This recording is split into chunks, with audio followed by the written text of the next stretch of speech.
Hello, friends, and welcome back to Stories About Entitled People. Let's start our video with a story about a workplace rivalry where one employee decided to turn the tables on her difficult coworker. But before we dive in, make sure to hit that subscribe button, smash the like if you enjoy the content, and ring that notification bell so you never miss a juicy story. Constantly try and make my job harder? I'll make yours take even longer. I, 28-year-old female, work in insurance billing for a few big medical facilities in my area, and one of my daily tasks is to save and download remits from a program daily. I've been at this company for a little over 3 years now, and I know how to do my job, and I do it pretty well. There's this woman, we shall call her Jane, 51-ish female, who's always trying to make things hard for me and get me fired. There's a set of 4 cubicles where I, another employee, and Jane sit, and there's a printer in the other cubicle. She's lied to higher-ups about me sleeping at my desk, wasting time, playing on my phone, and just overall anything she could come up with to make me look bad. She's yelled at me for turning the lights off on her, which I really didn't know she was in the office because she always runs out first at go time. I apologized to her, and she just kept trying to go off and brought it into the parking lot. I just ignored her and kept walking, but that turned into a meeting with the office manager, my direct supervisor, Jane, the other employee, and myself. Long story short, I basically told her I didn't understand where all the animosity was coming from. I'd been working here for 2.5 years at this point.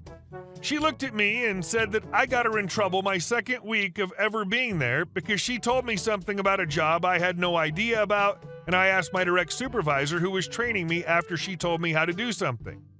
And come to find out, that's why she doesn't like me. I didn't go out of my way to get her in trouble or anything. I just was confused, so I asked a question. I did apologize to her in the meeting, but she just ignored me. Fast forward a week, and I'm sitting at my desk, and she comes up to me to say that she accepted my apology. Then she starts printing out Bible verses and scriptures to put on her corkboard about forgiveness and how it's not for the other person, it's for yourself. She's literally the meanest person that works here, but she's got the holier-than-thou mentality that makes her think she's the best thing since sliced bread. I think I just need to provide a bit of context. So I save and download remits for a few different clients every morning. Mondays are my busiest days for this because I have to pull them from different sites in a program that send them to us electronically. Jane does billing for one of the same client I pull remits for. She needs the remits to make deposits and whatnot. It usually takes me anywhere from 1.5 to 2.5 hours to complete this for all the clients because of what would come through Friday and the weekend. She needs them first thing in the morning. Apparently, Jane has complained that I keep messing them up when I saved and downloaded them. I know I'm not. I triple-checked myself. I received an email last week stating that Jane was complaining again, so I decided Monday would be the day that I did things a bit differently. I came in, and instead of doing Jane's client first, I did the other 4 and then took my time with Jane's because I had to make sure every letter and number was 1,000% correct because she needs them to be. I didn't want her to be upset. She was waiting for all the remits for a deposit, so instead of the deposit getting done at 8:30, it just didn't get done until the next day. I've been doing hers last since Monday, and I don't know if anything will be said about me taking longer, but I have to do as I'm told and make sure it's correct, right? This is hilarious. Posting Bible quotes about forgiveness, yet held a grudge for 2.5 years? And our second story. Calling me on a day off? Okay. This happened well over a year ago, but as a unionized employee, I get every 3rd Friday off. On my day off, I'm playing some video games and get a text from the boss. I know it's your day off, but whatever, that's easy to ignore. But then I get a second text, and after I ignore that, I get a call. Boss, I know it's your day off, but our phones are down. Me, no worries, I'll handle it. We hang up and I call our phone provider. I'm the IT and the contact there, and this isn't my first call ever to them, so I literally have their service department saved in my phone.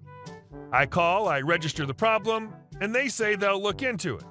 I provide them my boss's name and extension and to call him when it's fixed. I then call my boss back to let him know that they'll call him ASAP. Our contract stipulates a minimum call-in of 4 hours, meaning that you cannot pay me less than 4 hours for a day, unless it's by my own choosing. If you call me in for an hour and send me home, I get 4 hours of pay. But wait, there's more. We also have an overtime clause that pays OT at 150%. And lastly, we have a clause that says all OT must be approved by the boss, or else it's 1-to-1 toil, time off in lieu, which you can take at a 1-to-1 ration. I.e., if I decided that the weekend's a good time for server updates, I don't need to ask for approval, but my 2 hours of work only translate to 2 hours of paid time off elsewhere. Combine all this in one delightful batch and you get a 10-minute call that results in 6 hours of bank time off. I went right back to my video games, filled out my timesheet the week after and said, I know it's your day off, but is implied consent for overtime. Minimum call out of 4 hours at 150% is 6 hours, almost an entire day off with pay in exchange for a 10-minute call? Thank you very much. Bonus. Guess who has 2 thumbs and has since then never been called on his day off? This unionized guy. Hint, get unionized, fight back. Edit. Sadly, we live in a world where a lot of people are expected to work beyond their scope, and while my experience should be normal, it really isn't for a lot of people. The expectation my boss had, I presume, is that I'd write the 15 minutes down, we write our time in blocks of 15, and be content with that. We'd all deserve A, to be left alone during our time off, and B, to be compensated, and compensated well, if we're asked to give up time off to do a work thing. You work to live, after all, not the other way around. To those asking what IT union I'm with, I'm not in a special IT union, it's just a union with experience with office jobs. If you're interested in joining a union and don't know where to start, call any local union. A nurses or plumbers union will gladly point you to the right place if they can't help you themselves. More unionized workers are good for everyone because we, as a working class, need to understand that we're all in this together. Good on you for knowing how time's counted for your position.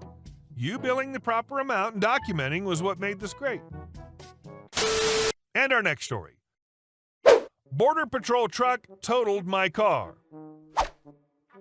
Yesterday, my girlfriend and I were making a left turn with a green arrow, and an oncoming truck ran the red light and hit us so hard that we flipped all the way around and hit another car. They weren't in a chase or anything and didn't have sirens on. The driver was just being negligent. Immediately, the Border Patrol agent supervisor swarmed onto the scene with other people in their convoy, making it difficult to tell what was going on. I spoke to one police officer who I think took a statement, can't be sure. The BP handled most everything. I asked for proof of insurance, but they said it was handled differently, and they only showed me a slip of paper that said they were exempt from something with legalese I don't quite understand.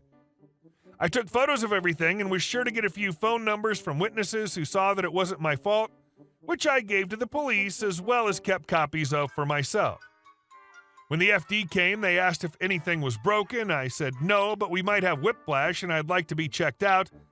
They must not have heard me since they immediately got back in the engine and went to leave, and the BP agent wanted to ask me more questions. Later, when the ambulance came, the BP supervisor told them we had denied care, which I told them was untrue, and they checked us and took our vitals. The BP wanted me to sign something for them to hook up a computer to my car for diagnostics, and I got rather upset and mouthed off a bit about how they were the perpetrators looking to cover their buddy's butt. And if I was going to sign anything, it'd be with my insurance and not them. I tried to get a photo of the truck's license plates, but the agents there refused to let me leave the side of the street I was on to do so. On the phone with my insurance, the operator said she wasn't sure what to do and that my adjuster would call me later today. I did go to the ER later that afternoon and got x-rays, and nothing's broken, but my right wrist still hurts like hell. And I make most of my income from digital art and playing bass, which I currently can't do on account of the pain. On top of that, I have PTSD from being an EMT, and this whole thing has me pretty rattled. Almost checked back into the hospital for psych stuff last night, but wanted to stay home to comfort my girlfriend. This whole situation has been painful.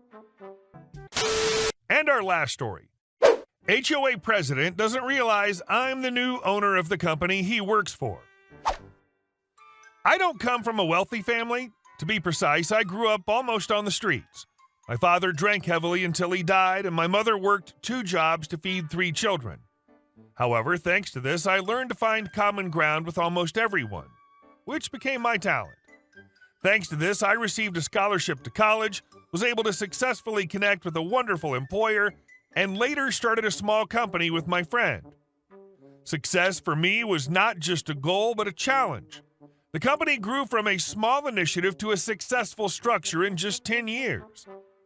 2 years ago, my partner and I were considering expanding and decided to buy a company whose owner was retiring due to his lung cancer. We decided to just arrange a meeting and propose cooperation. "Good afternoon," I began, trying to establish a positive connection. "Good afternoon. Glad to see you," the company owner replied warmly. However, the meeting quickly turned into a disaster. The two sub-managers behaved professionally, but the senior manager was hostile. "We're not interested in your proposals," he said coldly. "Maybe we could discuss other options," my partner tried to intervene.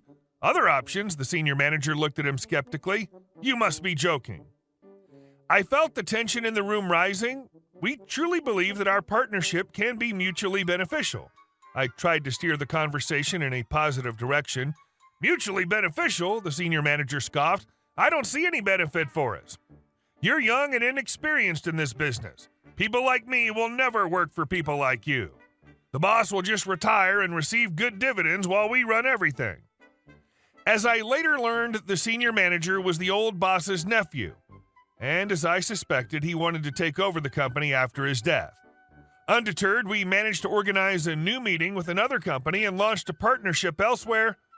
During the pandemic, the owner of the first company became more motivated to sell, and we completed the deal in 2020. After the sale, the senior manager and some other employees started trying to ingratiate themselves. "Now we're ready to cooperate," the senior manager tried to smile. "I thought you had no desire to obey a young and inexperienced man," I replied.